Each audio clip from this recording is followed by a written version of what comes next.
What links have I gone to? Well, I mean, I'd say I've pretty much tried it all. I haven't had plastic surgery, but just about everything else in terms of biohacking, right? So you can really do a lot for your looks with simple pharmaceutical intervention, right? So stuff like TRT, stuff like taking an aromatase inhibitor so that your growth plates stay open longer.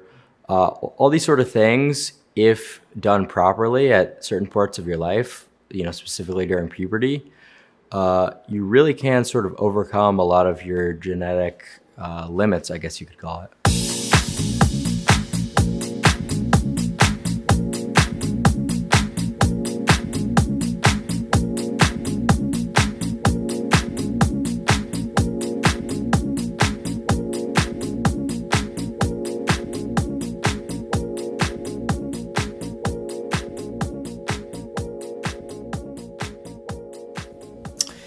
And we started with a clip from 60 Minutes Australia, which was broadcast last month, in which the content creator and looksmaxxer Clavicular, whose real name is Braden Eric Peters, was being interviewed by a professional journalist. And that's one of the things Neil and I are going to dig into. So today is the Queer Eye for the MAGA Guy edition of the Political Junkie podcast. I'm Claire Potter.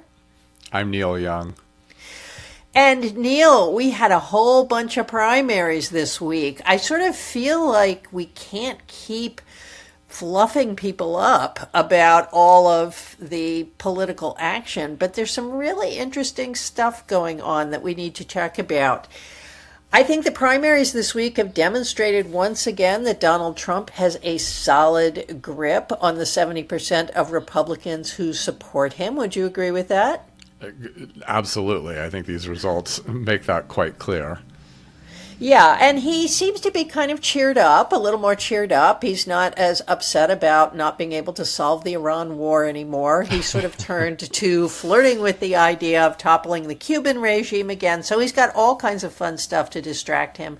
But what seems to have been accomplished this week is that MAGA voters in Kentucky's 4th Congressional District knocked off Thomas Massie, who has both been a hard right-winger and a Trump critic. And we should really talk about that. Neil, is it a good thing or a bad thing that Thomas Massie is gone? Well, I think a lot of opponents of Trump are really sad about this, people on the left, Democrats, because Massie was a really effective voice in the Republican Party against Trump, pretty outspoken about Epstein files, also really critical of policy related to Israel. But, as you say, a pretty far right conservative in himself. But I think, anyone who's looking at this who doesn't like Trump, wanted someone like Massie to still be in the party, and certainly doesn't like Trump's replacement getting the win here. Yeah, I think that's right. I think it's also interesting that of the Republicans who were really sort of pushing revelations on Epstein, Massie has been defeated. Lauren Boebert, now, Trump urged candidates to jump into that race against Lauren Boebert, but he sort of forgot about it until earlier this week. And that deadline has passed, and Lauren Boebert will run unopposed. But then Nancy Mace is also gone. Nancy Mace is running for governor of South Carolina. And so she voluntarily left. Who knows whether some kind of a deal was cut there to get her out of Congress. But Trump has effectively kneecapped the very small Republican minority who was pushing for more about the Epstein files and his relationship to Epstein to be revealed, right? Yeah, for sure. It's just sort of a stunning development. I mean, we talked about this several times over the last couple of months, just the way the party has navigated this thing that used to be so animating to them, and something that, the base was really stirred up by, and now it seems to be a thing of the past, and certainly something that Republicans are not supposed to talk about. Yeah, there's a part of me that thinks that releasing the Epstein files might have been a really big mistake because it's sort of one of those things where if everybody is implicated, no one is implicated. And so many people were pulled into the Epstein circle. There was so much to do about the many, many powerful figures who were involved with him that every once in a while someone wakes up and says, oh, yes, Trump. But he's really kind of gotten lost in the crowd, right? Definitely, and I think that was part of the sort of chaos strategy that the administration was taking towards this, of just like, if everyone, as you said, if everyone's in it, it doesn't really matter at all. But speaking of this in Massey, have you heard? And I don't know how well this has been sourced out, but there was a story developing yesterday that Massey intends to read the list of all the names on the floor of Congress before he leaves.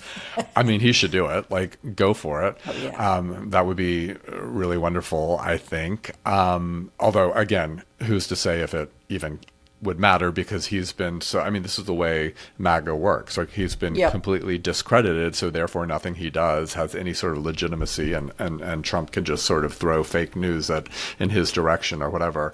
One other thing, you mentioned Trump and Iran. Did you see this clip this morning of Trump being he's sort of doing a daily talk show in the White House, in the Oval Office every morning, and apparently his son, I guess Don Jr., is getting married.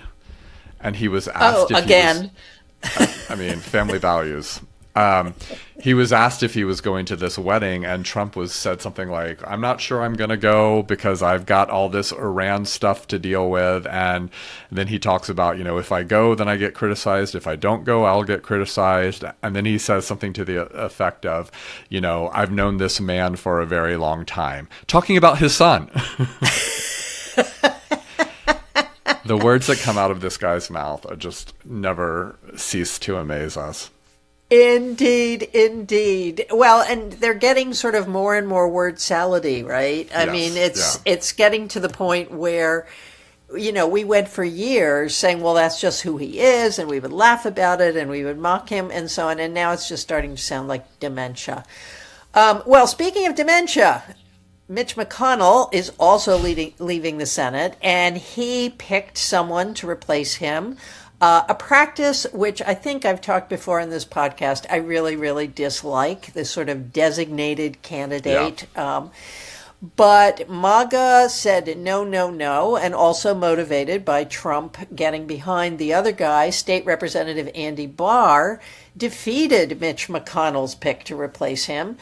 And that is basically, that's it. That's the election. A Democratic candidate is probably not going to do very well in Kentucky, hasn't for years.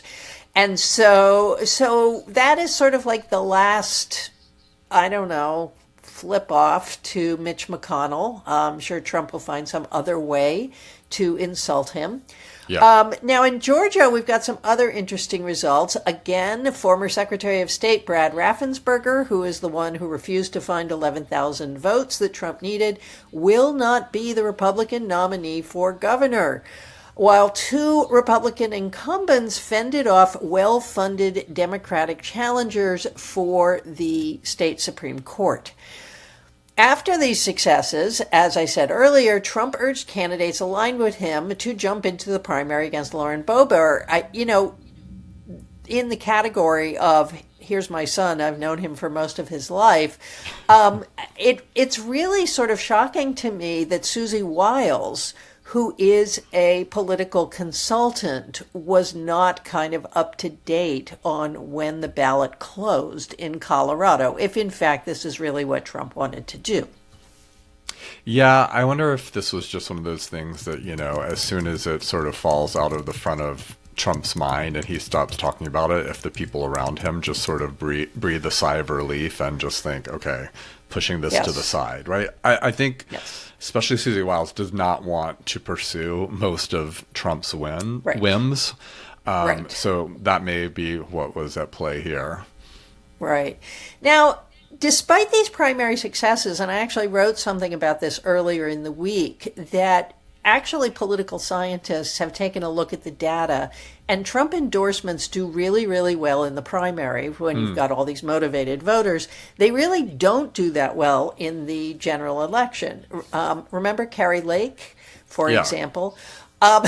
So Trump still faces a really bleak midterm outlook. And I want to focus on the Senate just for a second, because Democrats only need 4 flips to take control of the Senate, and they could get more. Where are those seats coming from, Neil? Well, there's a likely one in North Carolina. There's also 3 other states that I think have moved squarely into the toss-up category: Maine, Michigan, and Ohio. We've talked about Ohio a couple of times on here. Also, Georgia and New Hampshire seem to be in play. So, 4 seems possible. More seems also possible. And I think, there's also this development in Texas that's really notable because Trump has backed Ken Paxton, right? And so that's right. So it seems, well, first of all, Republican leaders seem really unhappy with this because they feel like this is putting Texas into sort of a vulnerable position as well, because James Tallarico, the Democratic nominee, is polling ahead of both of those Republicans currently. Yeah, and of course, the last Democrat to be elected to the Senate in Texas was Lloyd Benson. Remember him? He was Secretary of the Treasury. He was a vice presidential candidate. And he was elected in 1988. So it has been 38 years since there's been a Democratic senator from Texas. What this means, of course, is that Republicans are just going to have to dump money into Texas. I don't think John Cornyn is going to beat Ken Paxton. He was behind him to begin with. Yeah. I think there are a couple of really big questions about this. I mean, it seems inadequate to say that Trump is not showing good judgment here. John Cornyn was behind in the polling already. An endorsement from Trump could have given him a big boost. It could have given Cornyn something to sit on. So that's one thing. I think another thing that was really striking to me, and you and I read this article of all of the Republican senators who were sort of responding in this shocked and affronted and angry way about John Cornyn being thrown under the bus, is that Trump doesn't talk to the Senate at all. He really just doesn't. I mean, this is one of those situations in which you would call in your leadership and say, I'm endorsing Ken Paxton, and this is why, and I need to get all of you behind that. Instead, he's got a lot of people talking to the newspapers saying this is really bad. Lisa Murkowski is furious. And, of course, John Cornyn was one of the 3 Johns who were basically, the Republican Senate leadership. So losing John Cornyn is actually huge for the Senate. Having him replaced by Ken Paxton, who we know is corrupt and in many ways a horrible, crazy person, is even worse.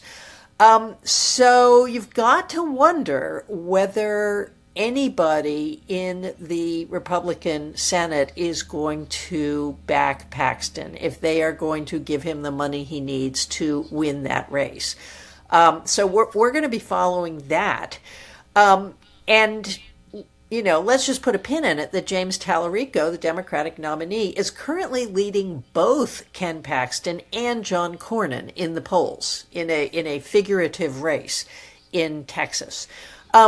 I just want to throw one other thing in there, Neil, just to hear what you think about it, which is by doing in these senators, Trump is creating a group of at least potentially 3 of them who don't have to do what he wants at all. Do you think this will have an impact on this final year he has before he becomes fully a lame duck? Well, I think, the midterms will shape a lot of that as well. But I think, this example or this incident with the endorsement of Paxton and just sort of the shock surprise of senators, it really clarifies, I think, for them just how much they are not a partnership with the White House, and I think it sort of gives them, if they want to exercise it, a lot more room to operate as they see fit. That said, I don't know. Do folks fall in line because they realize, they can be put in the hot spot if they don't cooperate, and the Trump White House will go after them? Maybe, but another election would be 2 years away, and I think there's certainly evidence here that more and more of them are feeling a sort of independence from the White House in a way that I don't think we see with Congress, with the House of Representatives, and I think the anger that was being expressed in that article is really significant, because folks clearly feel emboldened, or at least I think they feel emboldened to express how they feel about how Trump has treated them, and I don't think that's something we've seen from a lot of Republicans until now. No, we really haven't. I mean, we've seen Lisa Murkowski and Susan Collins occasionally voting against Trump, right, and usually never when it matters. Right. And so one of the questions that has been raised is, will he now go after Susan Collins? Obviously, there's nothing that can happen in that primary now, but will he withhold money? And boy, does she need money, because Graham Plattner is currently ahead of her in the polls, and could really win this race unless they're willing to throw some juice into it in the fall. Okay, Neil, so let's turn to a slightly more cultural issue, but this is sort of like the news of the weird in review, so I had to bring it up. A California judge has barred the New Jersey-based nonprofit with the earworm jingle, Cars for Kids. Do you ever hear that on the radio? I did not know this. Cars for Kids. Oh, it's awful. I didn't know this at all. Yeah, yes. All the pieces were talking about the jingle, so I had to go onto YouTube and listen to it, but it was new to me. And have you been able to forget that jingle since? I mean, it's terrible. The earworm has taken effect. Okay, so this California judge has barred Cars for Kids from advertising in the Golden State. The question is why. As it turns out, the proceeds, and it's one of those charities, and public radio does this too, where you can call them and say, I want to give away my useless car, and there are a lot of cars that just aren't really worth that much. And you can get a big tax write-off, blah, blah, blah. And they come and get your car, and God knows what they do with it. They sell it for parts or something like that. Anyway, it turns out that the proceeds from these donated cars do not go to children more broadly. And in the ads, they never say, like, cars for what kids, right? Right. Instead, apparently, this is all run by a charity called, it's named URA, which gives some of its money to some kids. And it turns out it's a faith-based Jewish nonprofit that spends primarily in New York and New Jersey. URA does not identify itself in the ads as religious, and most of its spending goes to programs that take youth of varying economic backgrounds to Israel. It also spends on a Jewish dating service. And recently, the organization also purchased a $16.5 million building in Israel. Now, I find this strange, Neil, and I find it strange that nobody has ever inquired or reported on what Cars for Kids really is.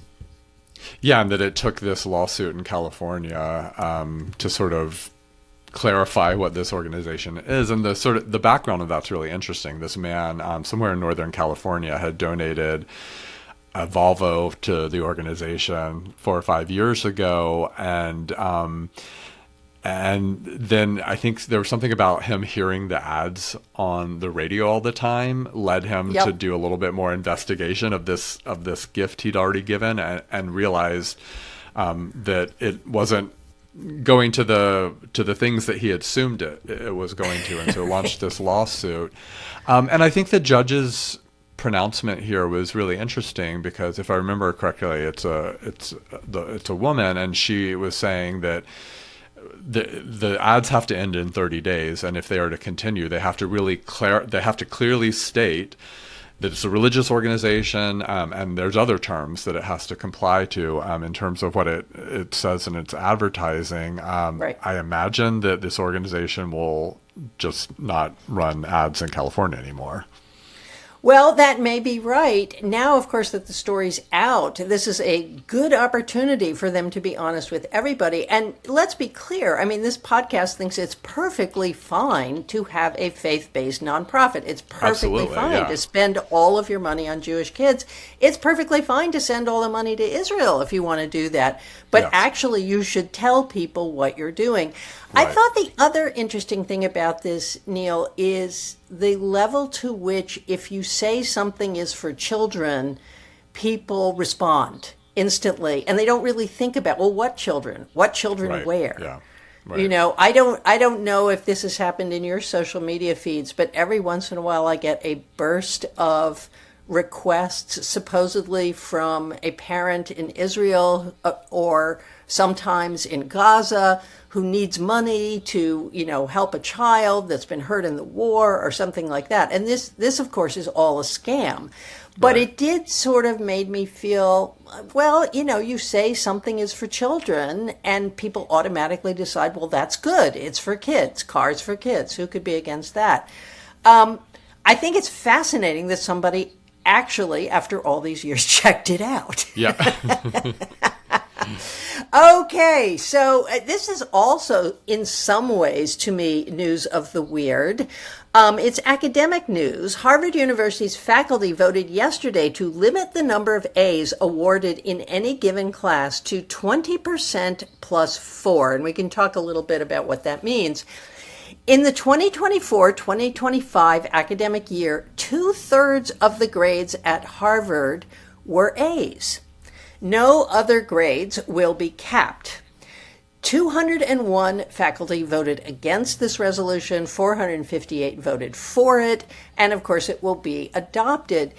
Neil, first of all, why does this matter in general? Why does it matter to not give so many A's, or does it?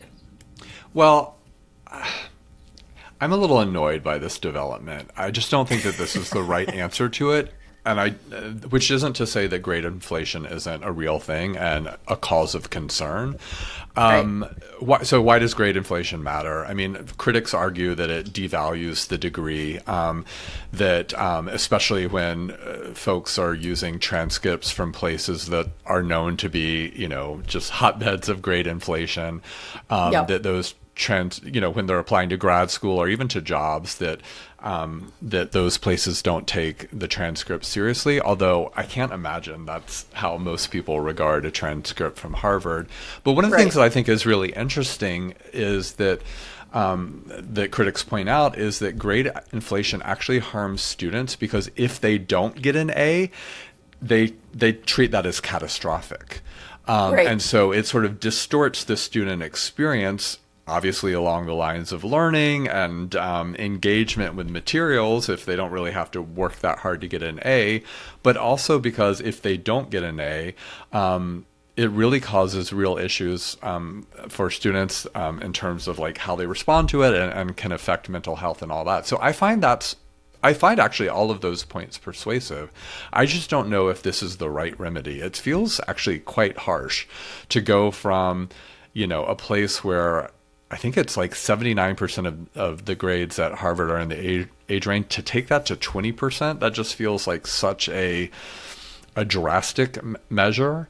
I don't know. I'm curious what you think about it. When I taught at Princeton, and I don't know if this is the case at Princeton at all, I haven't taught there for over 10 years, we had and I can't remember what the terminology that we used was, but basically in any class, and I may get this not exactly right, but my memory was for any class with more than 20 students, only 1/3 of the grades could be in the A range, an A or A minus. Yep. And so for large lecture classes or even medium-sized lecture classes, so much of our work was in basically ensuring that we met the curve. And there were so many, and I actually felt like it made me a nitpicky grader to like push kids from the A minus category down into the B plus, just so that we could meet this curve. And so I think that's the flip side of this conversation. And I'm not sure that this sort of overly regulated approach is really the best way to handle this, even as, I think we can acknowledge that grade inflation is a problem too. Yeah, I think you put it so well, Neil. I actually think the grading system should be scrapped completely. I think that might be the better remedy here. I Honestly. think, I think it's really, it's antiquated. It is particularly unsuitable for a place like Harvard or any Ivy League school. I saw a statistic once that said of the 10 or 12,000 people a year that apply to Harvard as undergraduates, 4,000 of them have perfect SATs. Yeah. Yeah. So you're sort of raising these kids up to be perfect, to be hyper accomplished, and then saying, well, now that you're at Harvard, we're really going to cut you down to size. I also thought, I don't know whether you had time to read the piece in the New York Times this morning, two of the faculty members who were on the committee that put this together, Jason Furman and David Laibson, wrote that this surfeit of A's makes it, quote, hard for truly exceptional students to stand out from their merely successful peers. And I thought, really? I don't think that's true at all. Do you? Well, and also being merely successful. What does that mean? Right. I mean, it makes no sense. And, nobody's ever seriously talked about not having grades at all. As you were sort of pointing out, much of this work is in service to taking the students to the next level.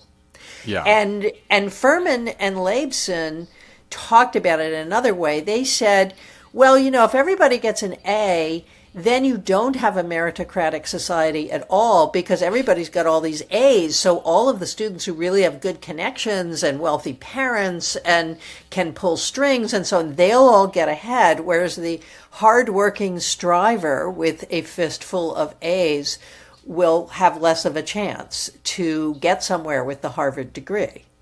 Right, but I mean, the Harvard student, the Harvard grad with those connections is relying on those connections to get ahead, right? In spite of their grades, right? Like they're not like also handing over their transcript to their dad's friend.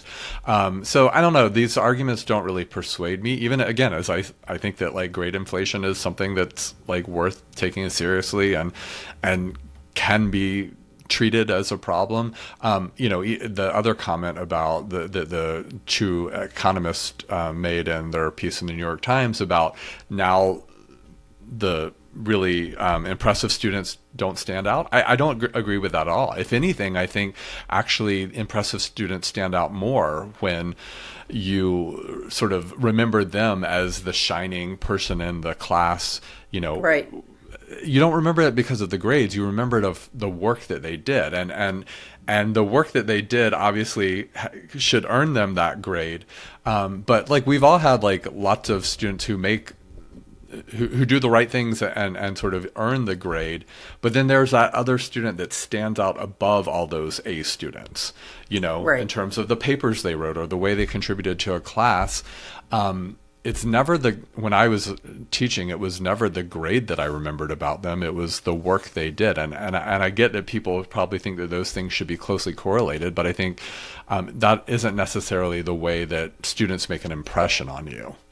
Right. And I think Furman and Laibson sort of gave a nod to this, but the very high focus on the number of A's, what the Harvard faculty seems not to talk at all about is teaching and what an undergraduate education is actually for and what they're trying to do. Mm-hmm. And, I would agree with you, Neil.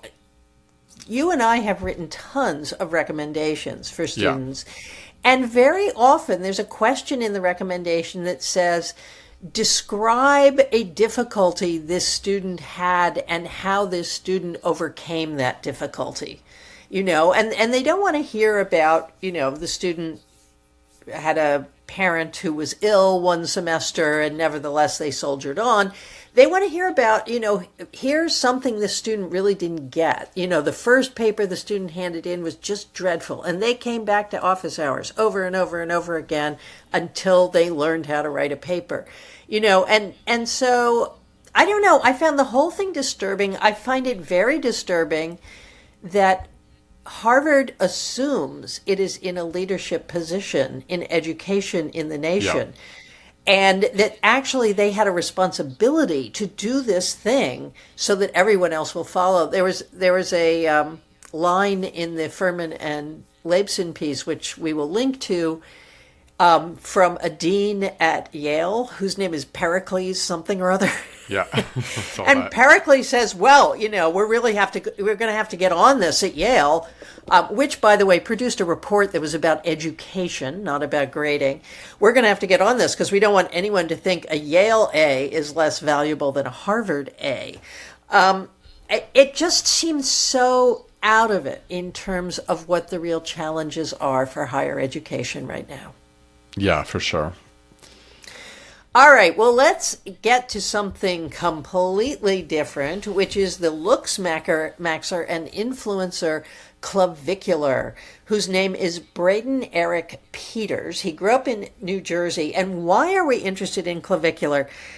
Well, we're interested in Clavicular because I began to notice that he was being circulated a lot on MAGA X accounts as this sort of upstanding, great guy who all young men should emulate. So I kind of went down the rabbit hole.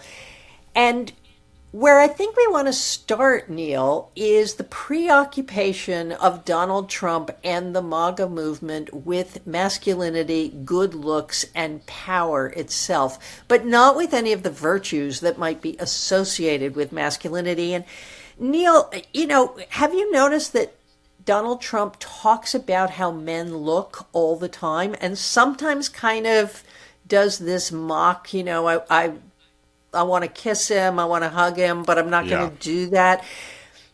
Is he like playing with a gay aesthetic, or is that the kind of thing straight men do to say, oh, I'm not gay? Is it a no homo kind of thing?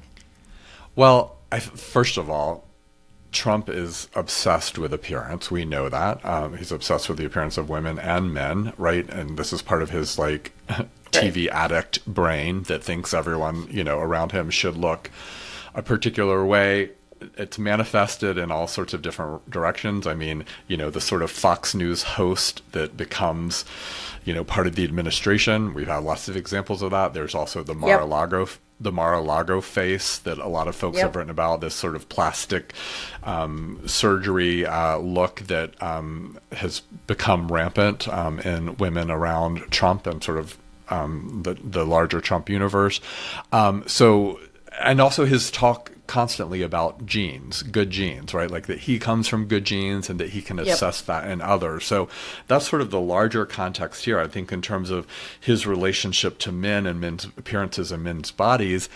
It's a really bizarre obsession. And I think on one hand, it's a way of him actually exerting control and power over other men because he gets to be the arbiter of those, and the judge of their looks. And I think it's also an exercise in power.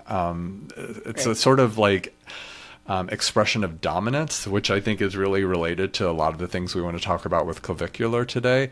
I also think there is a homoerotic dimension of it. And I don't know if you saw, I believe it was yesterday, he was giving the commencement address at the Coast Guard Academy. Did you see this? No. Okay, well, you need to find this clip. Folks should find it. He was calling out, I saw a clip where he called out two different members of the graduating class. One of whom they had both won some sort of award. I think one of them had gotten perfect results on every physical test for the entire 4 years that he was in the Coast Guard Academy. And he pulls both of them, he asked for both of them to come up onto the stage. And with both of them, he cannot stop talking about how good looking they are and touching their bodies.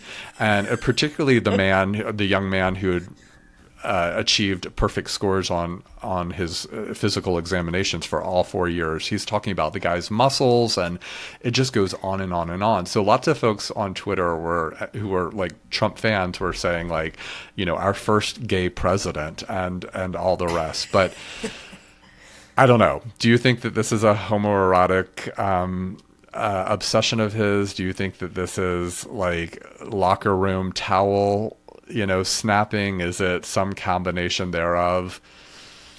Well, I think what you were saying at the beginning, which is it is a form of dominance that he gets to say, he gets to set the standard, and of course he does this with women too. She's so pretty, and she has what was the phrase, machine gun lips, for his for his press secretary. So you're right. He is obsessed with looks. There is a word for this in the looksmaxxing streamer world, and it's called mogging. And that's going to come up a little bit today. So when you mog someone, any encounter between two people, one person mogs the other, because one person is more successful, because one person has more money.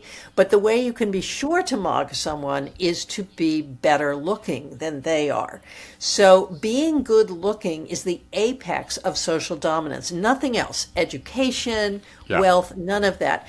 Now, journalist Jill Filipovich talks about this brand of Trumpism as the adolescent style in American politics, and that this ecology of influencers has grown up around the idea that you can sell wealth, beauty, wellness, and power to young American men who are otherwise adrift in the economy and without real opportunity. So the one thing that Trump can give them, and that the MAGA sphere can give them, is something to aspire to and say, you can do it, and you can do it all by yourself. So we're going to talk about that relationship to American self-help in a minute, but let's start with who Clavicular is. Neil, can you tell us who this man is? Well, I discovered yesterday that we share the same birthday, so that was really upsetting. Yeah, I mean, 30 years apart, but yeah, we are both born on December 17th. That was really upsetting to see that when I went to his Wikipedia page.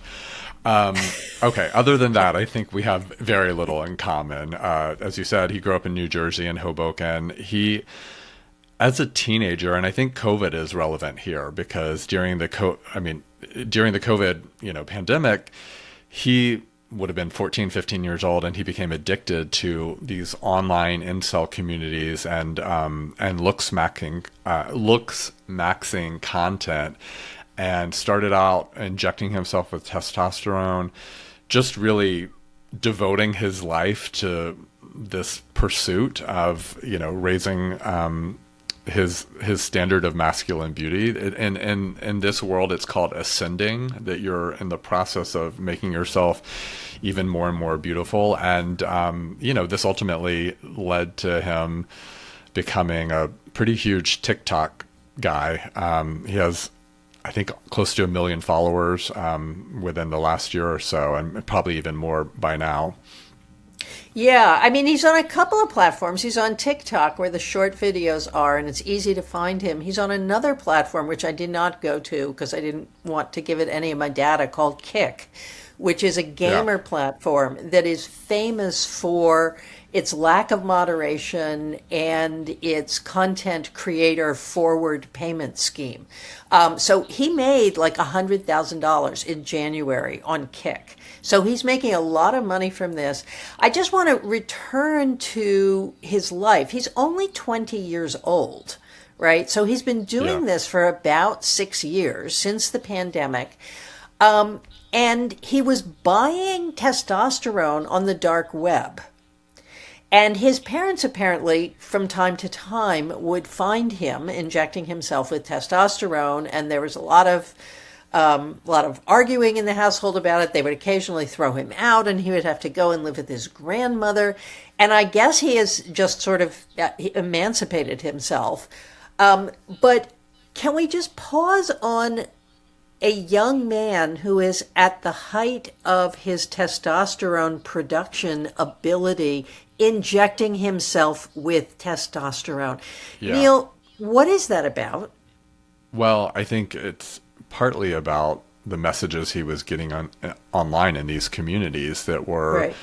really like talking about testosterone a lot, saying that this was something that like men needed to do, right? That I mean, this has sort of been an obsession in this world. Like Tucker Carlson has a whole thing about how men don't have enough testosterone. This is really actually rampant on the far right manosphere.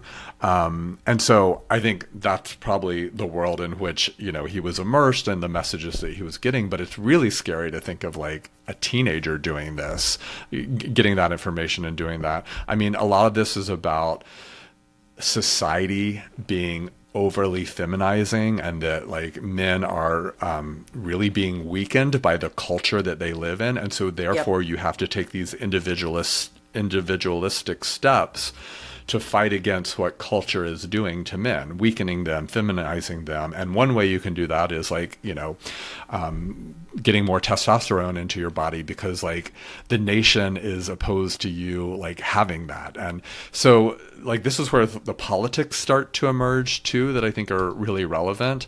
But also with this idea that like individuals can sort of biohack their lives through things like testosterone injections and other sort of means. Yeah, yeah. Well, let's talk about some of the other things they do. I mean, is it fair to say that looksmaxxing is a form of body dysphoria? I mean, it seems to me that it is one version of saying my body is never good enough. I have to keep working on it, working on it, working on it. And sure. it does seem dysphoric to me.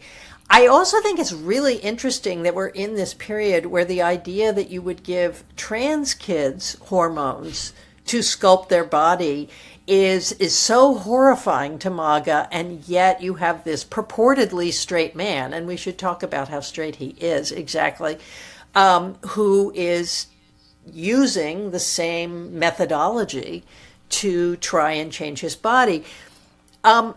One of the things I wondered is, why did he call himself clavicular? Now, it sort of speaks to this sort of classical Roman thing that is also going on in MAGA.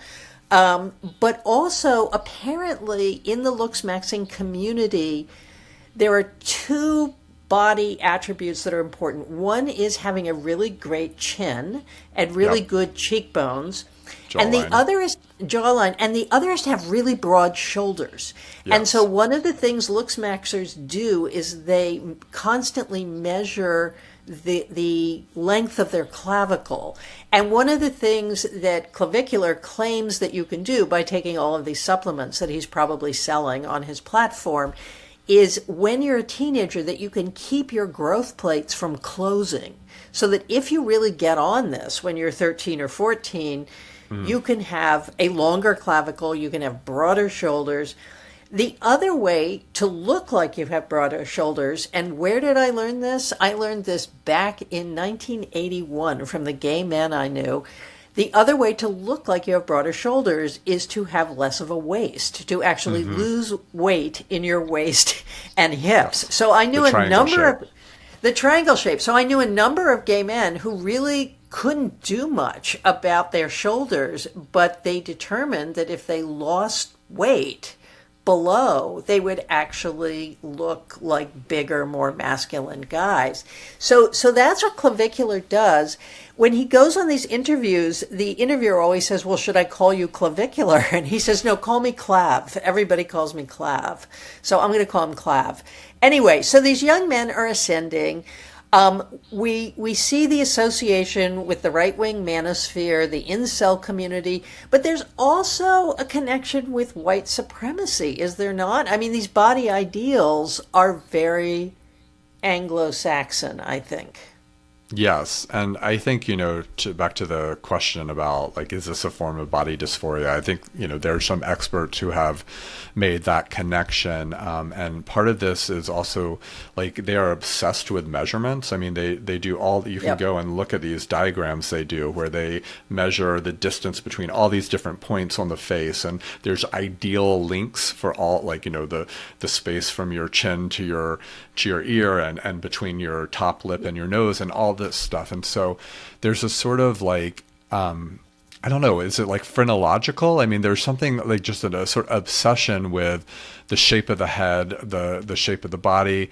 And I think there's a implicit and often explicit expression of white supremacy in this, because it's sort of predicated on these ideas, or at least it talks in the language of like Western civilization and sort of like, Greco-Roman tradition and things like that we know have had a certain valence in white supremacy and white nationalist discourse.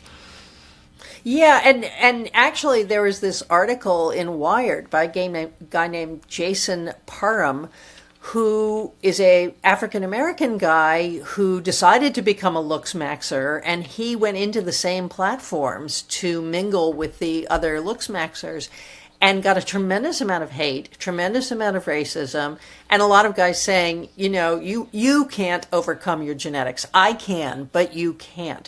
So there is a kind of eugenic aspect to this, but also, remember the book back in the late 19th century, The Decline of the Great Race, this whole idea of racial decline among white people. It seems like part of what people like Clavicular are proposing is that you can reverse racial decline. You don't actually need to have great genes. Trump is always talking about his great genes and what terrific genes he has. That you don't need any of that. You can personally, as an individual, reverse the decline of the great race by biohacking. And of course, one of the things they do, sorry, Neil, I don't mean to interrupt you, but they also hit themselves in the face with hammers. Yeah. Yeah. Can you talk about that? It's just Do we wild. think that they're actually doing that, or is that just something they say? So the idea is that, like, Clav has said that he's taken a hammer to his jawline repeatedly because Right. he, I guess, is breaking it up and then rearranging it to maximize, the jawline. But I did wonder if you really thought folks were actually taking hammers to their bones, or if this is again sort of part of the boasting nature of these folks. Well, I wouldn't put it past them to be punching each other in the face. Right. That seems likely. I think hitting yourself in the face with a hammer, I don't really see anybody actually being able to do that. The theory is that you create all these sort of like micro cracks, and then the bone grows back and it's more defined and it's more chiseled and so on. How you would know that, how you would not know that you were going to miss your cheekbone entirely and hit yourself in the eye and lose an eye, I do not know. It sounds exactly like the kind of thing stupid young men would do. Hit themselves in the face with a hammer, or maybe somebody on South Park or Beavis and Butthead or something like that. And that's actually part of the weirdness of it for me, is it seems almost parodic. And yet clearly this young man takes himself and whatever movement he's leading very, very seriously. Yeah, I mean, if you watch these videos with him, it's so grim. He's so self-serious about what he's doing, and I think I said to you before we started taping, it's just so joyless. Yes. And there's no camp here, right? There's no whimsy. Yeah. There's no even again, joy. You would think that one might take some pleasure in this if what it was about was maximizing one's look, but it just seems so heavy and grim. And, I think if the pursuit is perfection, then that's never going to be reached. And one is always going to be, I don't know. I feel so badly for this guy, even as much as I think he's a horrible scourge on our moment. Apparently he thinks that the actor Matt Bomer is like the perfect face, which I would agree with that. I mean, but I also love that, Matt Bomer is a very well-known, out gay actor, and that he's the prototype here, or the platonic ideal. Yeah, I mean, I do think it's interesting to find these areas of the world where queer and straight are overlapping, particularly in relation to masculinity. I don't think it's actually that much of a puzzle in relation to women. But for masculinity, the desire to like keep the line there, which of course Clavicular and his pals do by having a lot of women around them who they treat very, very badly. And part of how they enact heterosexuality is by dominating women, which is another theme of the MAGA movement. I mean, it's not just extremists in the MAGA movement who think that women should be at home having babies and taking care of men and, staying out of politics and so on. So I think the business of dominating women, bringing women close to you only to be cruel to them, is a really important theme. But looksmaxxing also draws on fitness culture. I wish our friend Natalia Petrozella were here to talk about it. But it's fitness culture that is very specific to the internet and very specific to buying things, buying a subscription to Clavicular's broadcasts, buying the products that he recommends and gives you a little code for so that he'll get some of the kickback. And it's also perhaps the most recent form of self-improvement ideology that has been an aspect of American masculinity and American men's class mobility since the 19th century.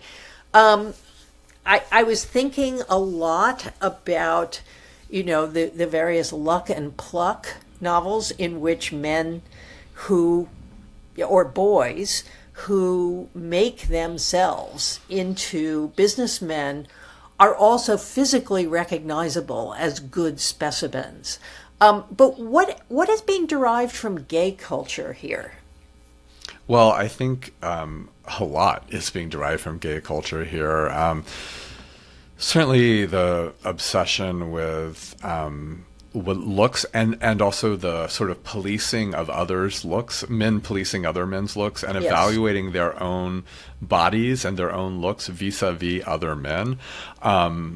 I think there's a way that, you can see a sort of a connection to a gay culture, certainly not to say that that's what, all gay men are involved in, but that it has a sort of connection to sort of a hyper focus on appearance, but also, again, this idea that men are evaluating other men as a way of understanding their own looks and how they rank in and among men. Because I think while a lot of this, as you've said, is about like doing this to maximize their opportunities with women and to maximize their opportunities with women, and sort of there's a sexual dimension of this.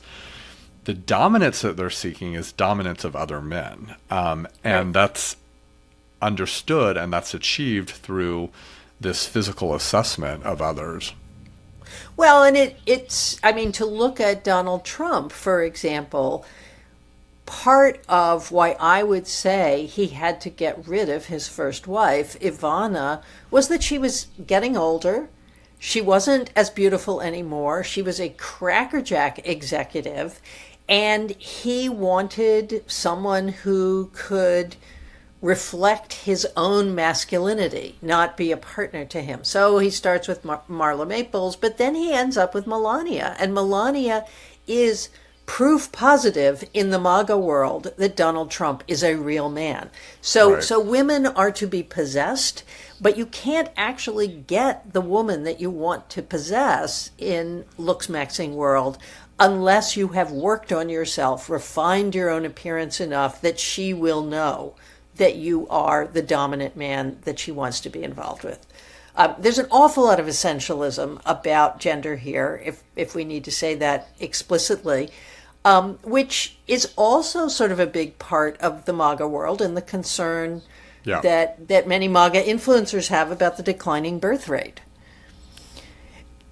Clavicular, on the other hand, says that he's sterile because he takes so much testosterone. Is that even true, Neil? It felt like that couldn't be the case, especially for a 20-year-old kid. But I really wonder what all is going on with this young man in terms of sex and sexuality. Yeah. And how would we know? But I do think that there are lots of examples from history where a overt masculine public image has been used to hide homosexuality. Well, let's just say Marlon Brando, for example. I mean, we could, yeah, like Sal Mineo, for example. Hollywood is rife with these examples. Rock Hudson. American political culture is as well. And so, who knows what's going on with this guy. But I think that's such an interesting thing to say, given that he's also, sort of out at the clubs having women throw their bodies at him. That's clearly really, really important in this world. Right. And why so many of these guys are doing all this. So it just feels like some things are not really totally adding up when it comes to Clav. It certainly does. And it also, I've thought this in relation to Andrew Tate and Nick Fuentes, who Clav has been associated with, although he doesn't really like to talk about it. And the 60 Minutes interview that we started with, he actually gets up and leaves because the interviewer starts talking to him about Andrew Tate, and he says, I don't want to talk about that. And he eventually leaves because he's so offended by this. But there is such a transactional quality to this heterosexuality that these are a bunch of young men who actually haven't figured out what love and romance are about at all. Either they're too lazy to, or they're too dumb to, or they're too impatient to. I don't really know what it is, but that it's easier to spend tons of money putting junk in your body. And they're injecting peptides to try and become more muscular. Testosterone, we know, I just had this thought actually around the sterility, that men, for example, bodybuilders who take steroids and inject testosterone, their testicles shrink because your body says, I don't need to produce that much testosterone. I'm regulating here. Right. And so there is a sort of trade-off around a certain kind of masculinity in relation to, whether in fact, if you're able to find that woman or man, you can actually respond sexually. Even though you have this chiseled body. I think, some have also said that Clavicular is a kind of internet descendant of the shock jock ecosystem that originally brought Trump to power. What do you think of that, Neil? Well, I think there's a lot there. I mean, we talked, what it was just a couple of weeks ago about Milo Yiannopoulos, right? Yep. And the sort of far right internet meme culture that really, in a lot of ways, was what first really sort of brought Trump into the mainstream of GOP politics, right? Because he was a huge phenomenon on these sort of incel community boards and far right publications that Milo Yiannopoulos wrote for. And a lot of what they loved about him was sort of his irreverence and his sort of like willing to say anything. But the other thing that they often referred to him as was daddy, right? Like he's daddy. Right. And so all of those things I think were at work on the fringes of internet culture in 2014, 15, and 16 that allowed, Trump's rise to happen, or like they were sort of like, carrying the water for him first and moving him into the mainstream of Republican politics. Clav feels like the latest iteration of that, but one that I think combines some other components that like make up the larger MAGA universe. So certainly there's that sort of like incel, like manosphere, bro culture dimension to this, but I also think there's a way in which we could think about like RFK's like MAGA coalition and this idea that yes. like the medical establishment is like not trustworthy, vaccines Right. aren't, but you can like, take on your own individualistic approaches through these, organic supplements or these other ways of biohacking. So I think that's at play here as well. In addition to what we've already talked about is sort of these white nationalist ideas about the superiority of the white male and in terms of its body and its looks and all that. So I think there's like a lot of things coming together in the rise of Clavicular. Yeah, I think that's right. And one of the things he made me think about is something that I've wondered about for, I don't know, 5 or 6 years, which is why all of these men in Trump's orbit have beards. And, beards used to be really uncommon among politicians. I mean, they were totally common in the 19th century. But in the 20th century, most men shaved. And very few politicians had facial hair, mustaches, beards, nothing. And then all of a sudden we see all these beards in the White House. And then I suddenly thought, well, actually, J.D. Vance has no chin. Yes. And Donald Trump Jr. has no chin. And I don't mean they have actually no chin, but they don't have remarkable chins. They don't have chiseled chins. So they are your no choice, Matt Boehmers. they are no Matt Boehmers. They are no Tom Brady's. And I think we're pretty clear that Tom Brady actually had a chin implant. Yes. And that is becoming more and more common, particularly among older men, to sort of extend this idea of youth and masculinity.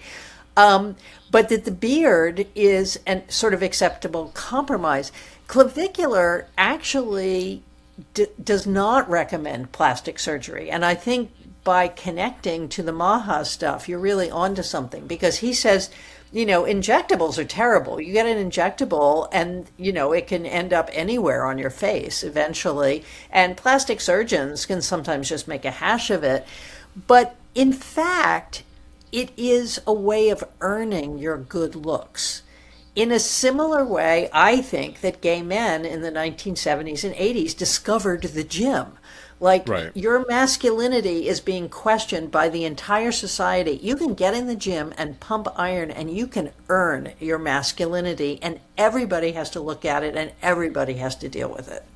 Yes, and it's an individual pursuit that, you can you can achieve, and that's a marker of you and your own personal strength, that's sort of hypercharged in a culture of of individualism. I mean, the other component of the history that's really relevant for what you're talking about with gay men in the 70s and 80s, of course, was HIV/AIDS.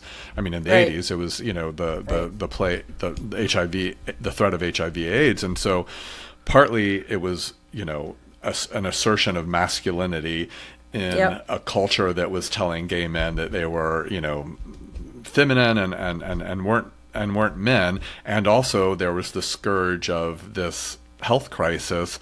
And so gay men wanted to show that they were quote unquote healthy by having bodies that, grew big muscles. I think we're in this different moment, obviously, in terms of like, what are sort of the cultural values here about health and wellness, and the body. But I think like COVID's a little bit relevant here too. But this larger idea that, like, again, it's an individual responsibility for one to maximize their own potential, and that they have to do it outside of the sort of establishment realm of like scientific medicine, and those sorts of things. And also, this is a business at the end of the day. I mean, I think we should talk about like how Clav makes money and how that might be connected to the recommendations he's making for his followers. Right. So what is he selling? He's selling advice. All right, so that sort of plugs him into the age-old American advice industry. Right. But he's also selling products. Right. And one of the things that I think underlies the power of someone like Clavicular, and there are a range of influencers like him, is that most of the stuff they're selling is completely unregulated. Exactly. Yeah. So, theoretically, you are supposed to get prescriptions for testosterone. As I understand it, you can buy it on the dark web. But then there are all these other products that claim to be bioidentical testosterone or that boost your testosterone, supplements of various kinds. And this is all completely unregulated. And actually, you know whose fault this is? Orrin Hatch. Orrin Hatch is the person who managed over and over and over again to derail any attempt to regulate supplements because the supplement industry is huge in Utah, and it's particularly huge in right-wing, often religious communities that actually make these supplements, in their compounds and sell them and, gather up all these things. So yes, it is the sale of things that is most important. And then also all of these other businesses and products, that's what it means to be an influencer, is that you are seen drinking Cristal champagne in this nightclub, Right. and so on. So speaking of nightclubs and drawing this to a close, Clavicular is also, or has been in the past, very open about his drug use. One of the things he talked about was the use of methamphetamine, also very gay. Methamphetamine use is a scourge in the gay men's community and a real problem. So, but he uses it to lose weight. He says, and typical, it's like, the women who were given prescriptions for Dexedrine to lose weight. He says, you do a little methamphetamine in the morning and you don't have to eat for the rest of the day. And so that is how he becomes, as he says, lean. And he says, leanness is one of the most accessible ways to ascend. Then he apparently sort of overdosed in a club recently and has said, he's not going to do drugs anymore, but he was streaming from a club and appeared to be overdosing. He was taken to the hospital. He's also been arrested a couple of times, once for instigating a fist fight between two women that he was streaming in a Fort Lauderdale Airbnb. And most recently, he was arrested in Florida for shooting into a swamp. And I couldn't figure out whether he was actually shooting a live alligator. Somebody said, well, the alligator was already dead. He settled last week in a plea bargain of discharging a firearm, in a bad way. But it made him sound like he's kind of flirting with a lot of edgy stuff that is not emotionally healthy. Did you have that impression too, Neil? Yeah, I just, so much of the time that I was reading this, I just kept thinking, where are the parents? And none of the stuff we read really said a lot about the parents other than, they were really upset with the testosterone abuse. But obviously he's a legal adult, and can live his life as he wants. But I did just have that feeling over and over again. This guy is like clearly pushing the boundaries. I think on one hand, like that's kind of almost what you have to do as an influencer to stay relevant. But especially so in this realm, when this is like the particular social media culture that you're engaging, you got to kind of keep pushing there's the whole term for edgelords, right? Which is like you're on the edge of like danger, of respectability, of all those things, and that's clearly at work here. In terms of the issue with shooting the alligator or firing into the swamp, did you see the judge that he had to face in Florida? Tell us. Okay, this is also something you have to Google. This guy is like the hottest man you've ever seen in your life. Who's so he the got judge. mogged by the judge. He got mogged, and the internet went wild because A lot of people were saying that about actually the 60 Minutes Australia interview too, because it was a very, very handsome journalist who was conducting that interview. This judge in South Florida, I mean, he looks like he's a movie star. And folks were joking that, the court system there probably deliberately chose him to be the presiding judge for this so that he would be mocked. But it's worth looking at some pictures. I think that guy, whoever he is he's either going to be tapped by Hollywood or a political party to run for office, because he's really, really good looking.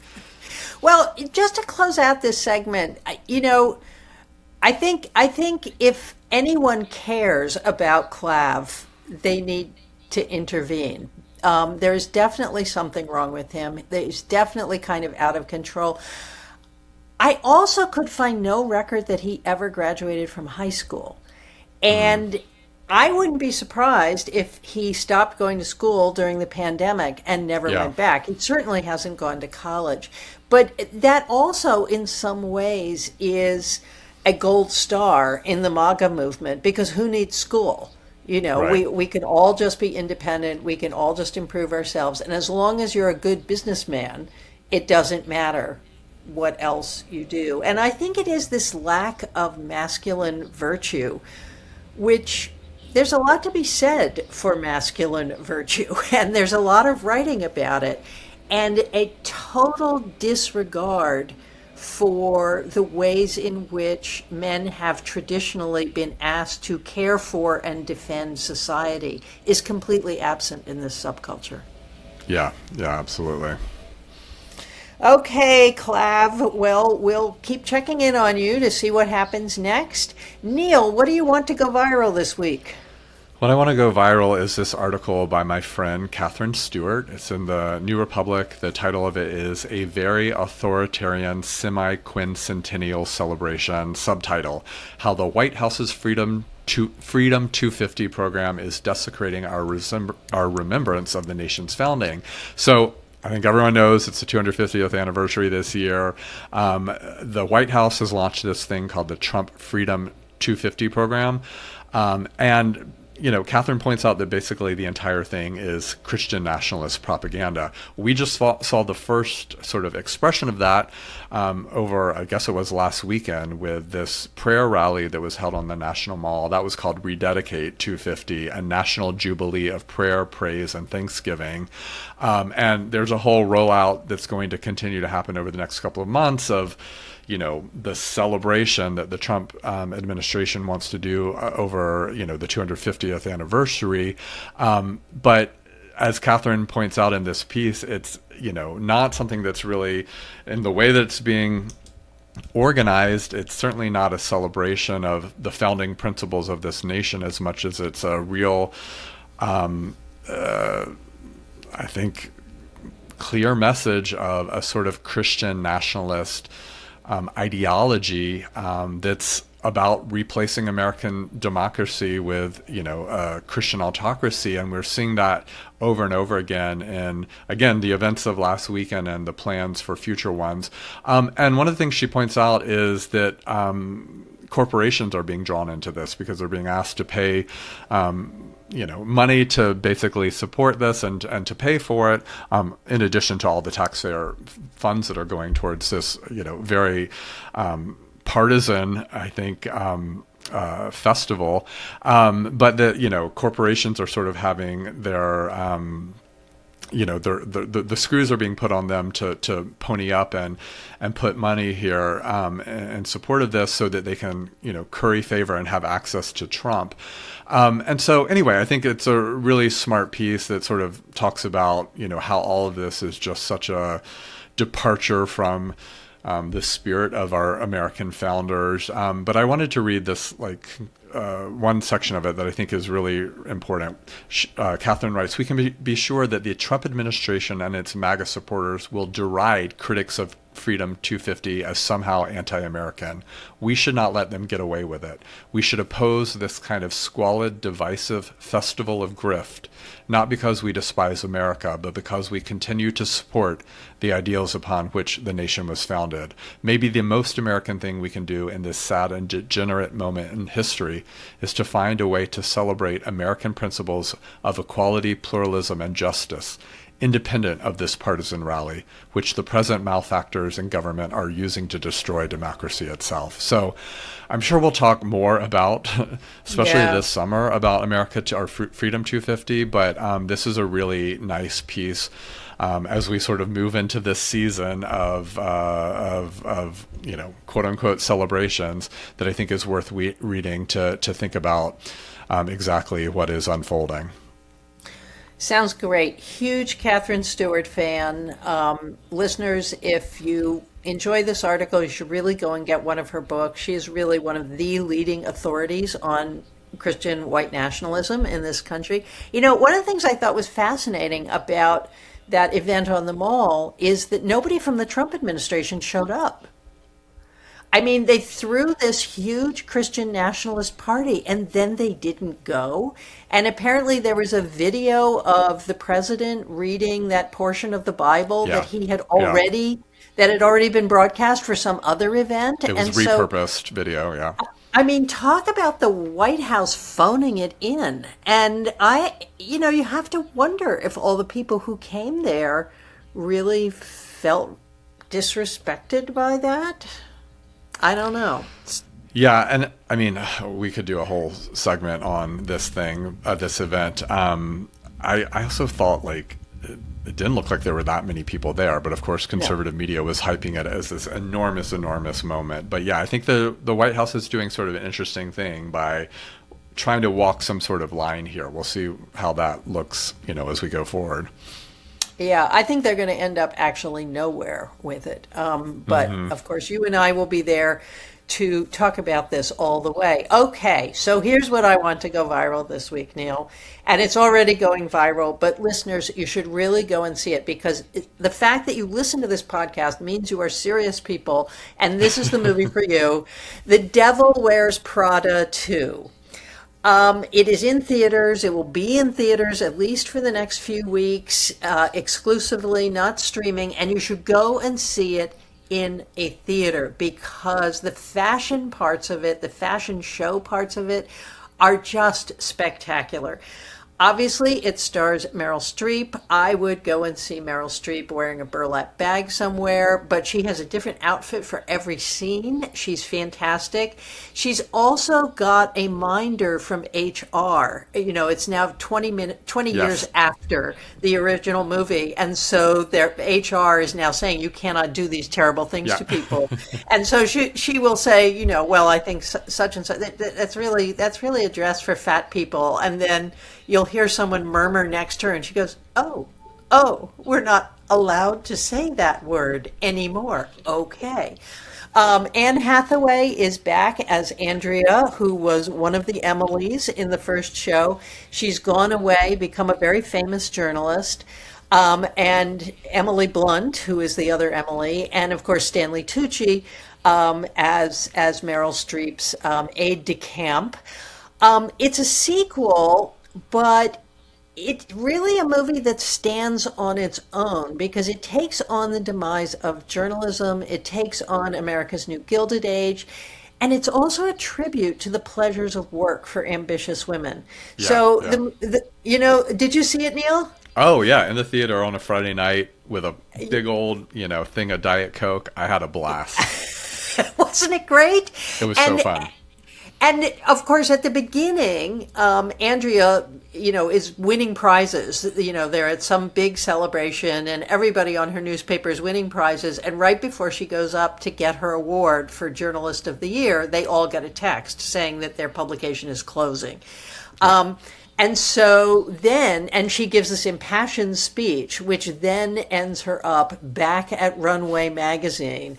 Because the Meryl Streep character, it turns out that her fashion line is being made by slave labor in China, so they need some kind of PR offensive, and so they bring back this principled young woman to be the features editor. But then it turns out that Runway magazine is in trouble. Like any good Judy Garland or Mickey Rooney movie, they save the magazine. But what's really important is that they know that they haven't saved it forever. that something is changing in journalism that they cannot stop, and that something else is going to happen next. And the movie is really about what's going to be lost from that. Yeah. And I think the message about fashion really just stands in for all kinds of publications. But there is this wonderful moment at the end, and the Meryl Streep character has been told by everyone, well, you're really getting up there. It's really time for you to retire. You've had a good run, and so on. And at one point, her husband hugs her and says, you'll have me, you'll have our children, and we love you. And she's just sort of going, no, that's not it. And when they save the magazine, she looks at Andrea and says, I just love working, don't you? Mm-hmm. Yeah. And it was just a tonic for this moment where the right is really trying to push women out of the workplace, or tell them that if they are in the workplace, they don't have the right priorities. It is really a very, very subtle anti-MAGA movie, and everyone should go see it. What was your favorite scene, Neil? Oh my gosh. Well, first of all, I would just say I loved all the New York, scenes. I love all the the filming on the streets. I mean, as someone who lived in New York for most of my adult life and misses it a lot, it was magical. And also lots of wonderful Milan scenes.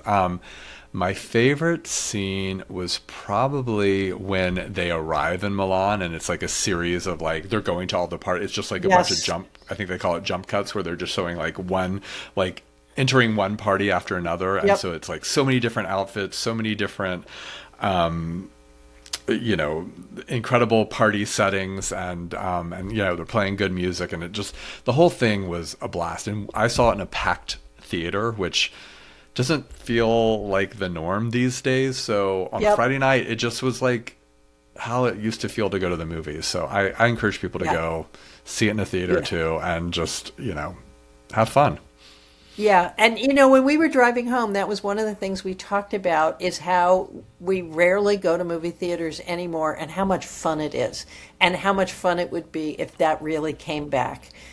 Particularly, the scenes you're talking about where Meryl Streep is just in charge, incredible. Going down the runway, and she's totally in charge, totally powerful.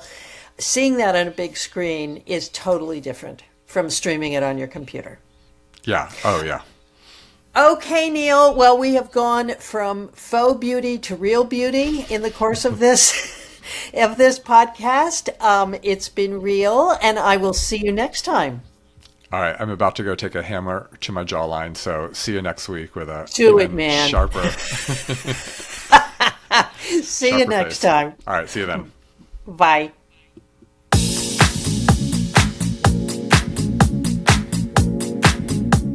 And that's it for today's show. Thanks for hanging out with us. Share this podcast with a friend who loves history, politics, and smart conversation. You can follow Neil and me on Threads, Blue Sky, X, TikTok, YouTube, and Instagram. Go to the Political Junkie Substack at clairepotter.substack.com for show notes, more episodes, to leave a comment or question, to subscribe for free, or to support our work for as little as $5 a month. You can also subscribe for free by searching for us on your favorite podcast platform. If you do, please leave a rating and a comment so that other listeners can find us. Our podcast is supported by the New School for Social Research and by paying subscribers. Political Junkie is written, recorded, edited, and produced by me, Claire Potter. Today's theme is Le Freak by Diego Forcinetti and Suki Soul. That's all for now. See you next week.